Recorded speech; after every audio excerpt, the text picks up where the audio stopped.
मैं कत्ल तो हो गया तुम्हारी गली में, लेकिन मेरे लहू से तुम्हारी दीवार भी गल रही है। हमारी मस्जिदों पर हमला किया जा रहा है, हमारे घरों के ऊपर हमला किया जा रहा है, लेकिन उसके बावजूद भी ये जो सो कॉल सेकुलर पॉलिटिकल लीडर्स एक जना भी बात करने को तैयार नहीं है। विश्व हिंदू परिषद मुसलमानों की जान के बारे में कोई चर्चा नहीं हो रहा।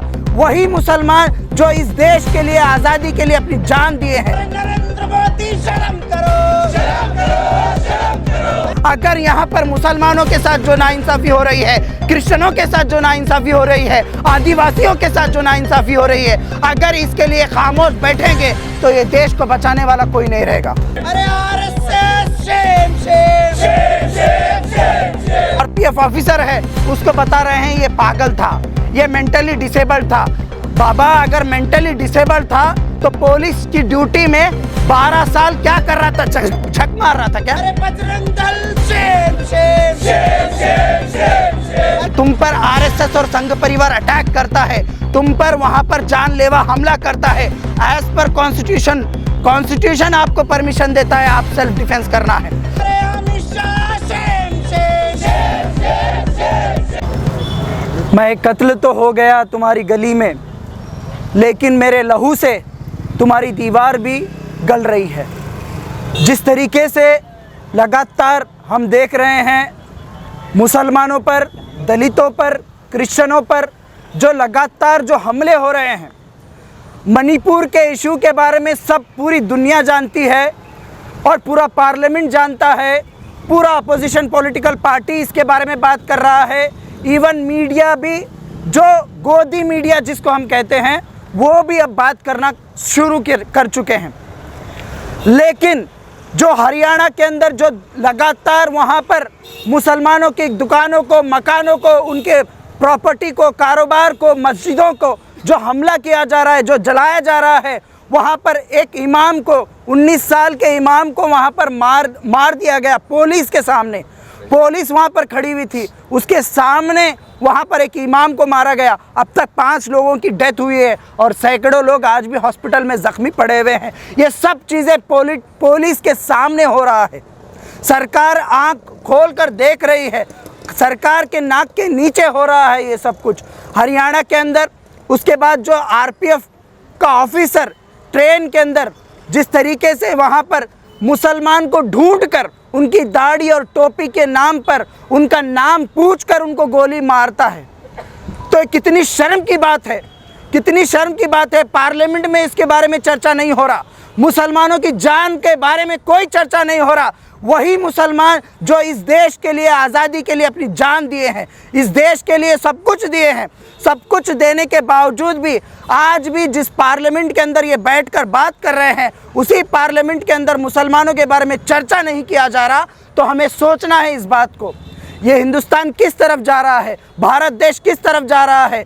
महात्मा गांधी ने कहा था, जहाँ पर जिस स्टेट के अंदर, जिस कंट्री के अंदर माइनॉरिटीज़ के साथ सही व्यवहार ना हो, उस देश का सत्यानाश होगा। मैं ये कहूँगा कि महात्मा गांधी ने जो कहा था, आने वाले दिनों में अगर ये मोदी सरकार, अगर ये बीजेपी सरकार, अगर ये अपोजिशन पॉलिटिकल पार्टीज, अगर यहाँ पर मुसलमानों के साथ जो नाइंसाफ़ी हो रही है, क्रिश्चियनों के साथ जो नाइंसाफ़ी हो रही है, आदिवासियों के साथ जो नाइंसाफ़ी हो रही है, अगर इसके लिए खामोश बैठेंगे तो ये देश को बचाने वाला कोई नहीं रहेगा, देश को बचाने वाला कोई नहीं रहेगा। देश को ये लोग ये देश की दीवारों को खोखला कर रहे हैं, देश की दीवारों को खोखला कर देश को बर्बाद करने की तरफ लेकर जा रहे हैं। इनको शर्म आना चाहिए।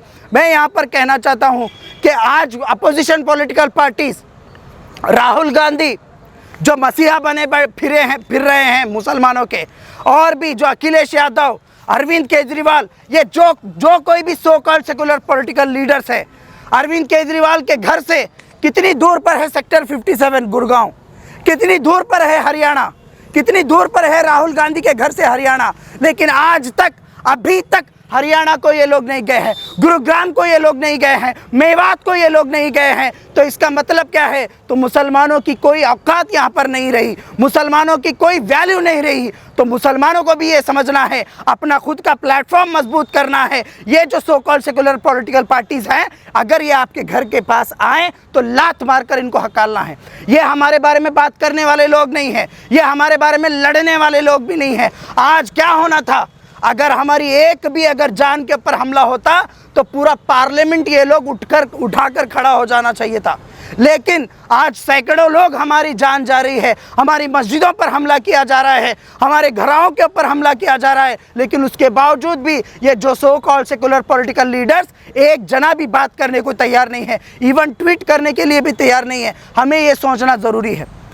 आज सबके सब आरपीएफ के ऊपर, जो आरपीएफ ऑफिसर है उसको बता रहे हैं ये पागल था, ये मेंटली डिसेबल्ड था।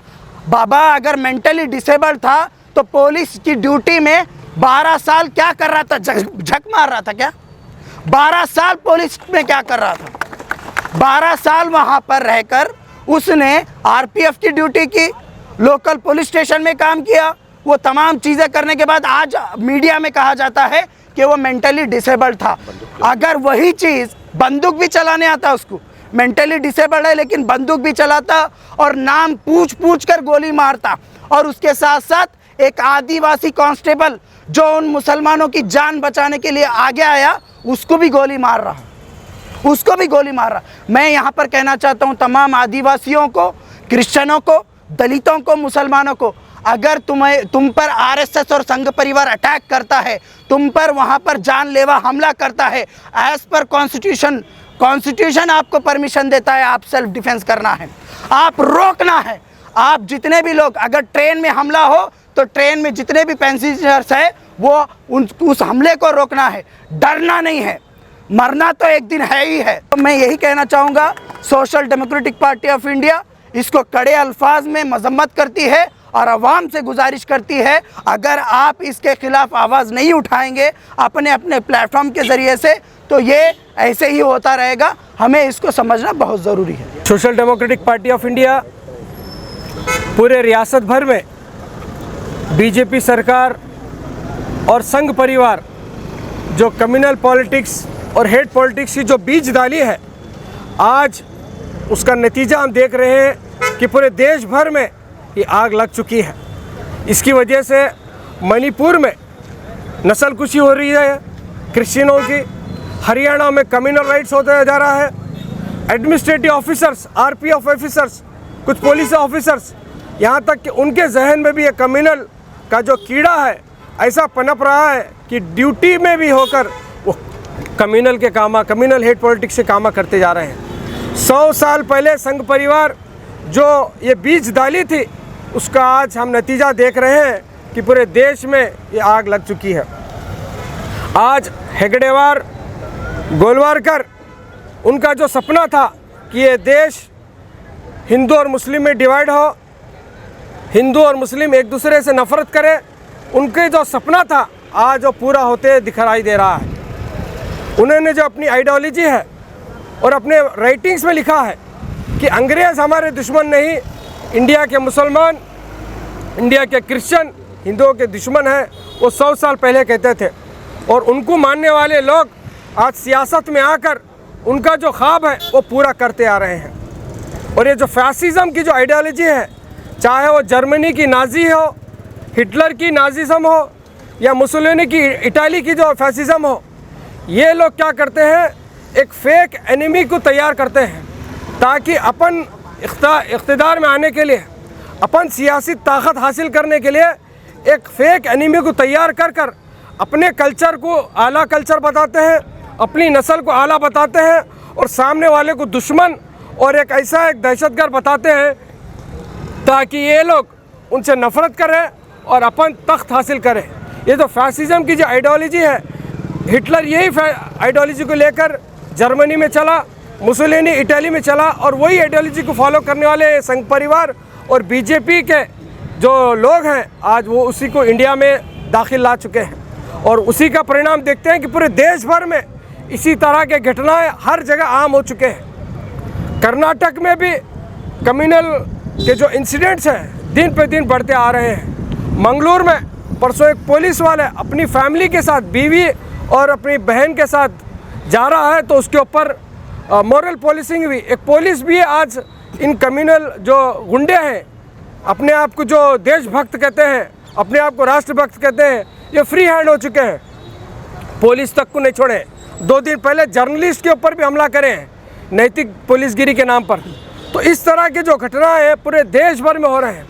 एक आरपीएफ का सोल्जर जो कॉन्स्टिट्यूशन के ऊपर हाथ रखकर कसम खाता है और हिंदू मुस्लिम में, एक अमीर गरीब में, ऊंच नीच में जो कॉन्स्टिट्यूशन जो खिलाफ बात करती है उसके ऊपर हाथ रखकर मुसलमानों को सिर्फ इसलिए मारता है क्योंकि वो दाढ़ी रखे हैं। और मोदी जी की जाए और योगी जी को जो उनके बारे में पॉजिटिव बोलता है तो उनके बारे में सोचना है कि ये कितने साइकिक लोग हैं, उनकी साइकोलॉजी कितनी ख़राब हुई है। मीडिया वाले क्या कहते हैं कि ये इंसिडेंट करने वाला पागल है। हम कितने सालों से बोल रहे हैं कि ये पागल ही लोग हैं, ये मानसिक रोगी लोग हैं जो ऐसे लोगों को सपोर्ट करते हैं और ऐसे जो काम करते हैं और ऐसी आइडियोलॉजी को जो नफरत फैलाते हैं। ऐसे आइडियोलॉजी वाले सही में साइकोलॉजिस्ट, इनको देखना चाहिए, ये सही में पागल खाने के लोग हैं।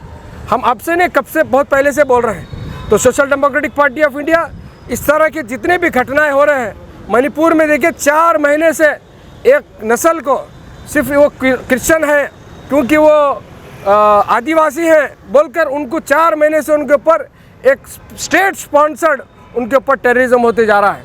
हरियाणा में भी जो गुंडे खुलेआम 2 लोगों को कत्ल करने के नाम पर जो बिट्टू है, मोनू परेसर है, वो कई महीनों से जेल, उसको अरेस्ट नहीं किए हैं। वो इंटरव्यू दे रहा है, जर्नलिस्ट उसको ढूंढ के निकाले हैं, लेकिन राजस्थान और हरियाणा की पुलिस, बेशरम पुलिस, अब तक उसको अरेस्ट नहीं करे हैं। जर्नलिस्ट उसका इंटरव्यू कर सकता है, जर्नलिस्ट जब ढूंढ के निकाल सकते हैं तो पुलिस क्या कर रही है? पुलिस क्यों अब तक अरेस्ट नहीं कर रही? ये कितनी शर्म की बात है। इसी तरह से हम देखते हैं कि हरियाणा में कोई रथ यात्रा निकलती है, कोई भी धार्मिक रैली निकलती है, ये मुस्लिम पत्थरबाज के नाम पर पत्थर मारे इसलिए हम कम्युनल राइट्स हुए बोलकर जो मीडिया जस्टिफाई करती है, ये मीडिया भी बहुत बड़ी इसके ऊपर जिम्मेदार है कि पूरे जो देश भर में जो आग लगी हुई है, बीजेपी संघ परिवार के साथ साथ मीडिया भी इसके जिम्मेदार है। Social democratic party of India ये जितने भी कम्युनल इंसिडेंट्स हुए हैं इसको हम कंडेम करते हैं।